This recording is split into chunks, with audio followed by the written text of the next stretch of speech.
അതെന്ന് ഞാൻ ഒട്ടും പ്രതീക്ഷിക്കാതെ എനിക്കൊരു സർപ്രൈസ് ഗിഫ്റ്റ് കിട്ടിയിട്ടോ. അത് ഞാൻ ഈ ഒരു വീഡിയോയുടെ ലാസ്റ്റ് കാണിക്കാമേ. ഇപ്പൊ ഞാൻ ദാ റെഡി ആയിട്ട് എന്റെ വീട്ടിലേക്കാണ് പോണത് കുക്കുനെ പിക്ക് ചെയ്യാൻ വേണ്ടിയിട്ട്. കാരണം നാളെ അമ്മയും അച്ഛനും കൂടിയിട്ട് ഒരു സ്ഥലം വരെ പോവാണ് കേട്ടോ. അപ്പൊ കുക്കുനെ പ്രോപ്പർ ടൈമിൽ ഫുഡ് കൊടുക്കാൻ പറ്റില്ല. അപ്പൊ ഞാൻ കുക്കുവിനെ പിക്ക് ചെയ്ത് വിച്ചുന്റെ വീട്ടിലേക്ക് കൊണ്ടുപോകാൻ കേട്ടോ. അപ്പൊ അതിന് വേണ്ടി വന്നതാണ്. ദാ കുക്കു അവരുടെ യാത്ര പറഞ്ഞു പോകുമ്പോൾ ഭയങ്കര വിഷമായിരുന്നു കേട്ടോ. കാരണം കുക്കുനെ വാങ്ങിയത് ഞാനും വിച്ചും കൂടിയിട്ടാണെങ്കിലും കുക്കുവിന് ഏറ്റവും ഇഷ്ടം അമ്മേനെയും അച്ഛനെയാണ്. അത് കഴിഞ്ഞിട്ട് എന്നെ ഇഷ്ടമുള്ളൂ കേട്ടോ. അതെപ്പോഴും അങ്ങനെ തന്നെയാണ്. അപ്പൊ അവരെ വിട്ടിങ്ങനെ പോരണ കാര്യം ഭയങ്കര വിഷമമുണ്ട്. അവർക്കും അതിലേറെ വിഷമമുണ്ട് കേട്ടോ. അങ്ങനെ കുക്കുവിനോട് അവർ ബൈ ബൈ ഒക്കെ പറഞ്ഞു. ഒരു ദിവസത്തിനാണ് ഇപ്പൊ ഇങ്ങനെ പോണത് കേട്ടോ. അപ്പോഴാണ് ഇങ്ങനെ ഇത്രയും വിഷമം രണ്ടു കൂട്ടർക്കും. എന്തായാലും ഞാൻ അവളെയും പിക്ക് ചെയ്ത് തിരിച്ചതാ വിച്ചുവിന്റെ വീട്ടിലെത്തിയപ്പോ എന്നെയും കാത്തൊരു കൊറിയർ ഇരിക്കുന്നു. അപ്പൊ തന്നെ ഞാൻ കൊറിയറിന്റെ പേര് നോക്കിയിട്ടോ. കാരണം ഞാൻ ഒന്നും ഓർഡർ ചെയ്തിട്ടില്ല. അപ്പോഴാണ് എനിക്കൊരു കാര്യം പിടികിട്ടിയത്.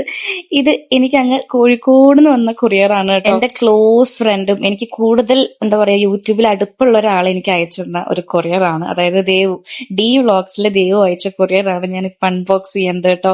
എനിക്ക് എന്തോ ഭയങ്കര സന്തോഷം. കാരണം എനിക്കിങ്ങനെ സർപ്രൈസ് കിട്ടാറുണ്ട്, പക്ഷെ വളരെ അപൂർവമാണ് കേട്ടോ.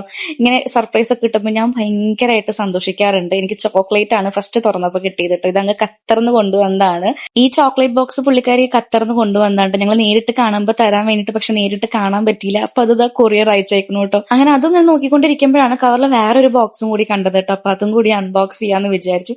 എനിക്ക് എന്തോ ഭയങ്കര സന്തോഷം. ഈ ഒരു വീഡിയോ വോയിസ് ഓവർ ചെയ്യുമ്പോഴും ആ ഒരു ബോക്സ് അൺബോക്സ് ചെയ്യുമ്പോഴും എനിക്ക് എന്തോ നല്ല സന്തോഷമായിരുന്നു. കാരണം അറിയില്ല, എനിക്കിങ്ങനെ സർപ്രൈസിങ് ഗിഫ്റ്റ് കിട്ടുന്നത് വളരെ കുറവാണ് കേട്ടോ. അതുകൊണ്ടായിരിക്കാം എനിക്ക് എന്തോ ഭയങ്കര സന്തോഷം. ഇങ്ങനെ ഓരോ ഗിഫ്റ്റ് എനിക്ക് വേണ്ടി ഇങ്ങനെ ഓരോരുത്തർ സ്പെഷ്യൽ ആയിട്ട് അയക്കുമ്പോൾ ഇതിൽ കമ്മലിന്റെ ഒരു സെറ്റ് ഉണ്ടായിരുന്നു, അതുപോലെ തന്നെ ക്ലിപ്പ് ഉണ്ടായിരുന്നു, നെയിൽ പോളിഷ് ഉണ്ടായിരുന്നു, പിന്നെ ഈ ഒരു ബാംഗിൾ ഉണ്ടായിരുന്നു. എനിക്ക് ഇങ്ങനത്തെ ഗോൾഡിന്റെ ബാംഗിളൊക്കെ ഭയങ്കര ഇഷ്ടമാണ് കേട്ടോ. എന്റെ അടുത്താണെങ്കിൽ അത് വളരെ കുറവാണ്. അപ്പോഴേക്കും ഞാൻ കരഞ്ഞു ഗൈസ്. ഞാൻ ഇമോഷണലി ഡൗൺ ആയി ചെറുതായിട്ടൊന്ന്. പിന്നെ ഞാൻ മിഠായിയൊക്കെ കഴിച്ചിട്ട് ഇമോഷണലി ഞാൻ ഓക്കെ ആയി. പിന്നെ ഞാൻ ദേവിന് മെസ്സേജ് അയച്ചു, ദേവിന്റെ ചേച്ചിക്ക് മെസ്സേജ് അയച്ചു, എല്ലാവരോടും താങ്ക് യു പറഞ്ഞു. എനിക്ക് എന്തായാലും നല്ലോണം ഇഷ്ടപ്പെട്ടു. അപ്പൊ താങ്ക് യു സോ മച്ച്.